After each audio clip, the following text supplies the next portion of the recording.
Hello and welcome to my channel. Let's talk car shows, and I will give you an update on the Baun exhaust video.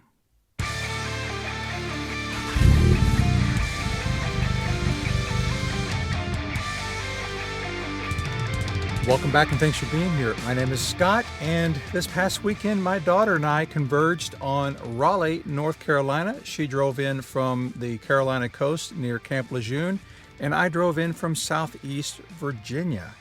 It was quite a pair of shows, and yeah, lots of preparation for the car. I decided to go with my communications exhibit again, and so Thursday, Friday, I was doing some last-minute updates to the electronic systems in the car.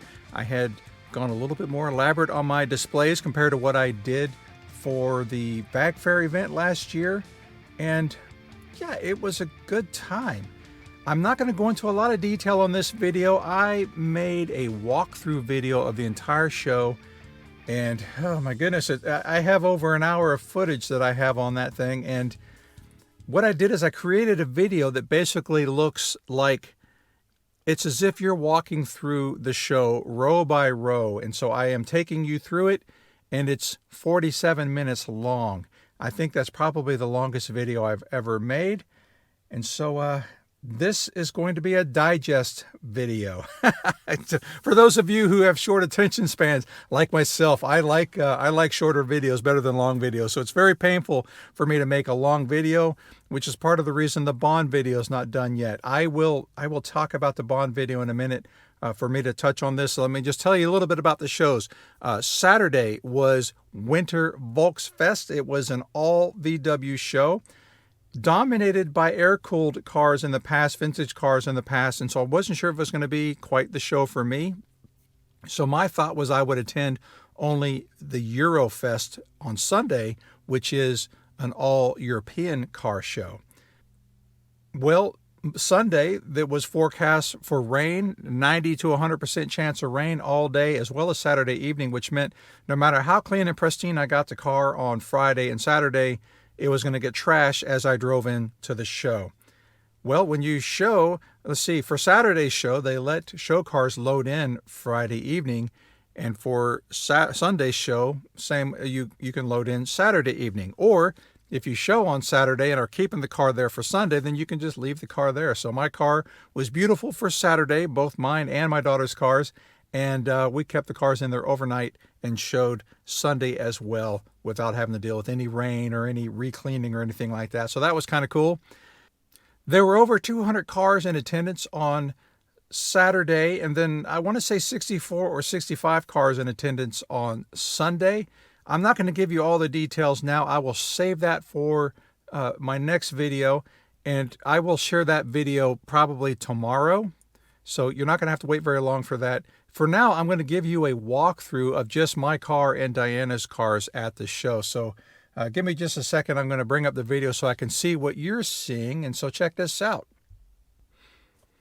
All right, so here we are approaching Diana's car, and there you can see the turbo upgrade that I bought for her. I think it was a Christmas gift.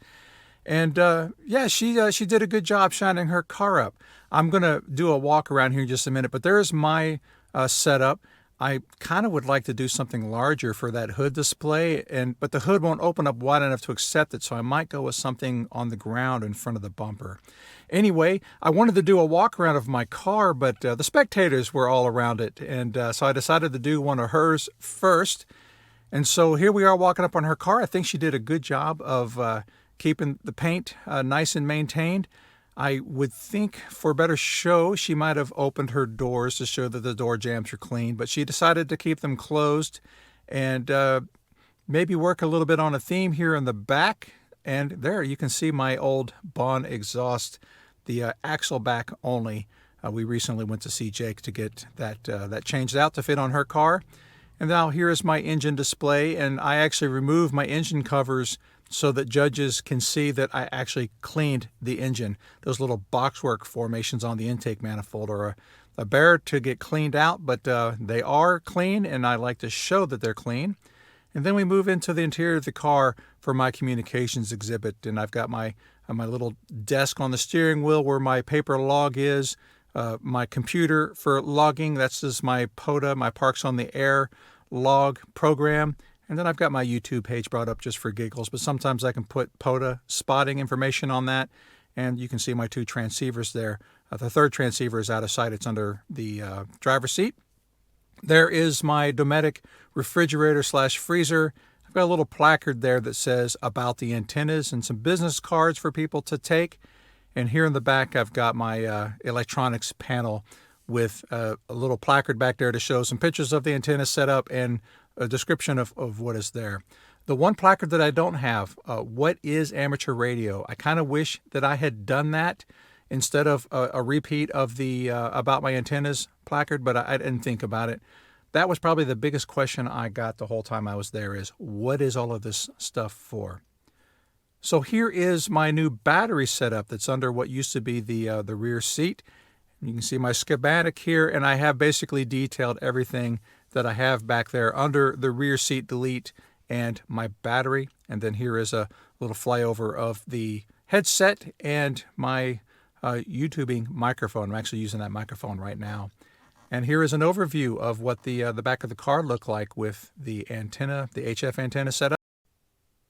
And that is the car. That's how I showed it, and that's pretty much how it looked for VAG Fair, except for maybe I didn't have the placards on the paint about the antenna, and I've already made one that says about ham radio or what is amateur radio. So that's going to be at my next show, whenever that is. I haven't decided what I'm going to attend next. Tell me, this communication exhibit. I mean, like I said, I got a lot of good interaction on it. The only thing that I think I probably got wrong, I'd like to have a bigger display on the engine because the font to show the mods of the car are just a little bit too small.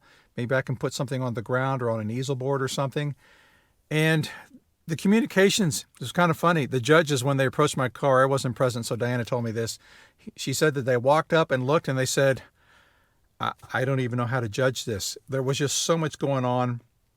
It might have been hard for them to decide what my theme was because I had communications and the refrigerator says camping. So I don't think they understood that the refrigerator is great for when I am parked someplace and doing heavy duty ham radio operation to have the snack box back there. So I think the only thing I'm missing in this car at this point is a microwave.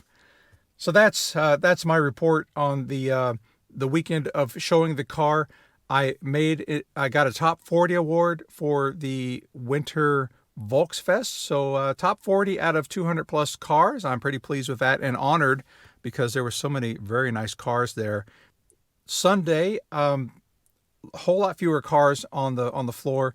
And so they did just a top 25 for Sunday. No classes or anything like that in either of these shows.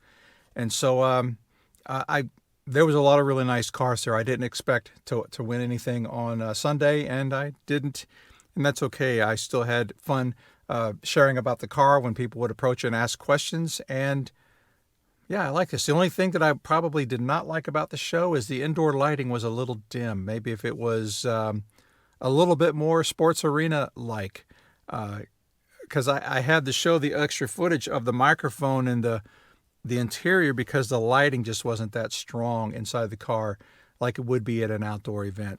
But you know what? That's a small sacrifice to pay for being someplace warm and dry.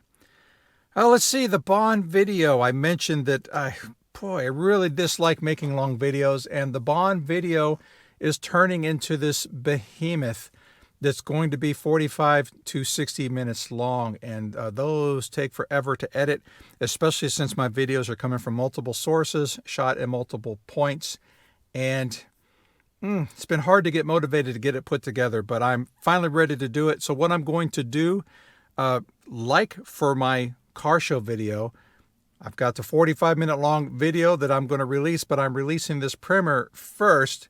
I'm not going to do that with the Baun video. At least I don't think I am.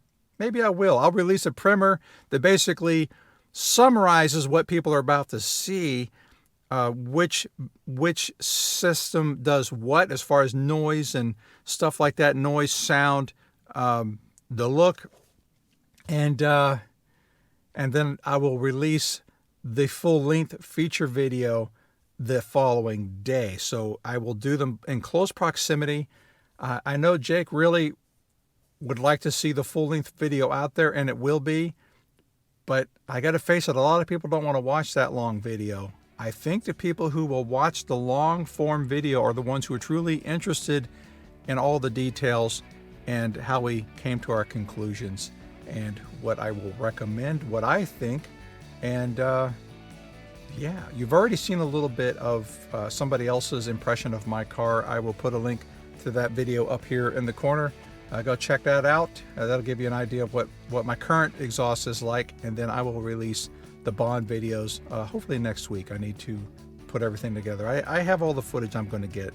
Well, almost. I got one more little clip that I'm going to shoot, but I can do that myself. It's no big deal. So, all right, I'm starting to babble a little bit. I appreciate you being here.